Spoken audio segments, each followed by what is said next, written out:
Hi guys, Pete here from Ashton's Cars on a cold November morning, and I'm full of cold myself, so please excuse my voice during this this presentation here of our little Fiat 500.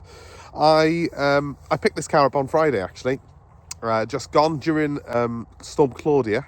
I drove up to the Lake District to deliver the low mileage Freelander 2 that we featured last week on the channel. We sold that to a wonderful couple up there, and this was their part exchange. So I drove this car back on Friday during Storm Claudia, did around about 350 miles in her. So I know this car now, we're quite well acquainted. She was absolutely brilliant. I did want to film the journey back because it was quite an epic sort of drive that day, but the road conditions were just terrible, and I didn't want to make it any more dicey by doing any filming. So I essentially didn't do that. I just concentrated on the road and getting myself home safely. But let's show you the car. So here she is, a 61 plate Fiat 500, early 2012 model actually, and it's the 1.2 Lounge. Lounge models get the glass roof on them, nicer wheels, slightly upgraded interior, and well, I've always quite liked them. They've always been a good seller for us, so we've always stocked quite a few of these cars. I thought when I saw the photos of this one that it was black, but I was quite pleasantly surprised that it was this deep blue colour, because I've already got a black one in stock, so I didn't want two identical cars. And I think it looks quite classy. It's a deep sort of metallic blue, got the nice alloy wheels which are part of the Lounge spec, and when they're in these darker colours, the chrome trim that you get on the bumpers and the sort of retro door handles and stuff like that you get on these Fiat 500s, it shows up all the better. Now this was my companion for around 5.5 to 6 hours on Friday during the most horrific driving conditions, but you know what, I didn't at any moment really feel anything other than quite relaxed behind the wheel of it. It drove really well. They're really comfortable, these Lounge models, because they got nicer seats than the standard car.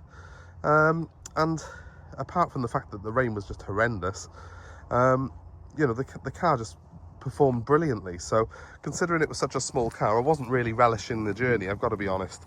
But I was pleasantly surprised by how good it was and how well it coped with the conditions. So yeah, it's a great little car in my opinion.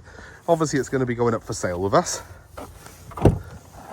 Quite clean and tidy inside. It's done 91,000 miles. So you've got this nice big glass roof panel on the Lounge. There's a little sunblind that you can pull across it if you do want a bit more shade. But it does throw the light into this interior a little bit. Looks great. I think the sort of lighter seating in this one just makes it, because it's a small car, it makes it feel a bit more spacious with the light flooding in and the lighter interior. Doesn't feel claustrophobic. Obviously you do get the retro style body colour panel on the dashboard there. The gear levers just so well placed on these as well, so easy to use. You can see why a lot of younger and new drivers really like them, because they're very, very easy to drive. And there's lots of cool little retro cues, even things like this sort of chrome door handle on the inside here. It looks great. The way that the dashboard is laid out, and I'll show you the speedo and stuff on it now when we go around the other side. It looks cool. I do like the chrome handles as well. It's a funky design. It's been around a while, but because it's retro, it hasn't really aged in my opinion. There's the boot.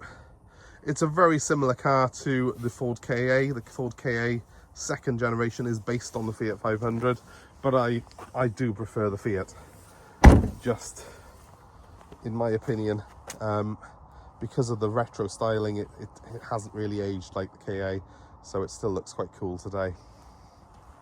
So it's funny how you can build a little affinity with a car on a long road trip.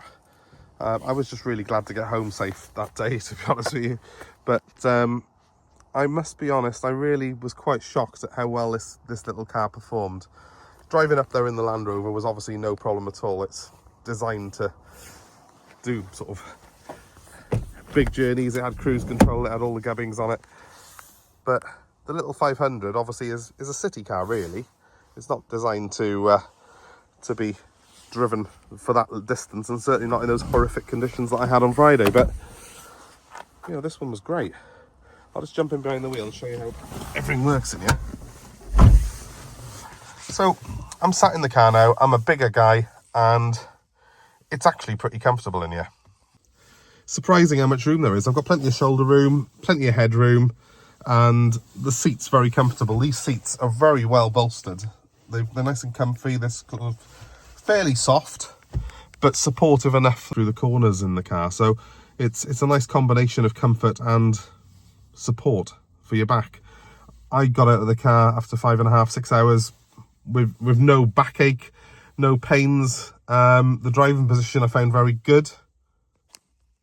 I think having this gear lever so close to the steering wheel, you know, that makes it very easy to drive, and I think it's probably one of the things that has been quite appealing for younger drivers over the years in these. Let's just start this one up. Will I find someone? Let's just turn that off. So you have got this really cool speedo and rev counter, which looks like it's flashing but isn't. This is my recording equipment. So you got the speedo around the outer edge, rev counter inside it, and then a digital readout in that which has got like a trip computer in it. So that is simple but really nice. It looks a bit like a chronographic watch.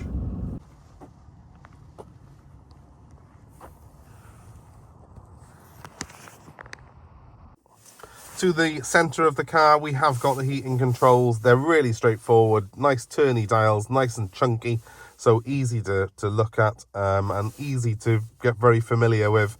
You very quickly know where everything is without taking your eyes off the road. And this car has got the standard CD stereo in it, which worked perfectly for my little journey. And as I say, I can't see anyone doing a longer journey in this car ever than I've just done. So I think we can safely say this car's been tried and tested properly.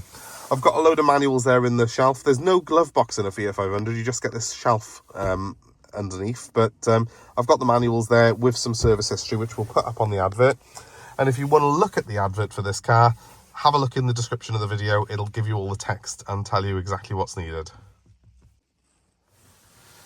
This is really cheap price range motoring, and with 91,000 miles on the clock, it's a car that's going to last someone a good few years, I would think, without any major issues. They're pretty trouble-free, these cars are. Things to watch on them are things like the gearbox.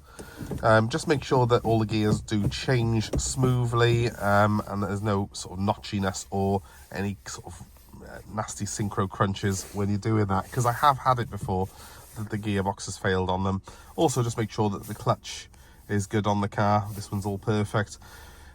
You know, it is a car that's driven by people who are new drivers, so sometimes they do take a bit of a battering on the clutch department. But overall, if you buy a good Fiat 500, it's an ideal little car. It's not going to set the world alight performance-wise. This is the 1.2 engine. It's the most common engine that they fitted on these, and I mean, it will probably do about 90 miles an hour if you really, really hammer it, but it's more comfortable at between 60 and 70 on the motorway. But they've actually got quite a good crash rating. I think they did have a 5-star NCAP rating these when they were new. So they're quite a safe car despite their compact dimensions. And the stability I found really, really good on the motorway, despite the fact that it was very windy, very wet. You know, I had trucks literally being blown across the motorway in front of me. But the little 500 just kept sort of true to its lane and was just a brilliant little companion. So if you're looking for something like this, a pretty cool little runabout for not a lot of money, then maybe our 500 is what you're looking for. And if it is, well, give me a shout. This car's going to be going up for £3,500. It's going to have a full workshop inspection for that. We'll be putting a new MOT on it, etc. And obviously the full description of the car, including service history, is in the description of this video. So just check that out and give me a call on 07932 873 646 if you're interested. We do take part exchange. We do offer delivery, as has been proven by my epic journey in the 500. We will take it anywhere in the country. So let me know where you are, what you're looking to do with your old car, and we'll work a deal out to suit you. The number's 07932 873 646, and I look forward to hearing from you. But thanks ever so much for watching our video. If you've enjoyed it, well, hit the subscribe button, and please feel free to comment below, give the video a like, And let us know your ownership experiences of Fiat 500s. I'm sure there's plenty of people watching this video who've owned one of these before, or used one as a hire car maybe. Maybe you learned to drive in one. Let us know your thoughts on them and your ownership experience, because that is invaluable information for people as well who are looking at this video, perhaps thinking of buying one.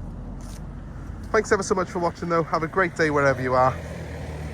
And we look forward to seeing you soon at Ashton's Cars. Bye for now.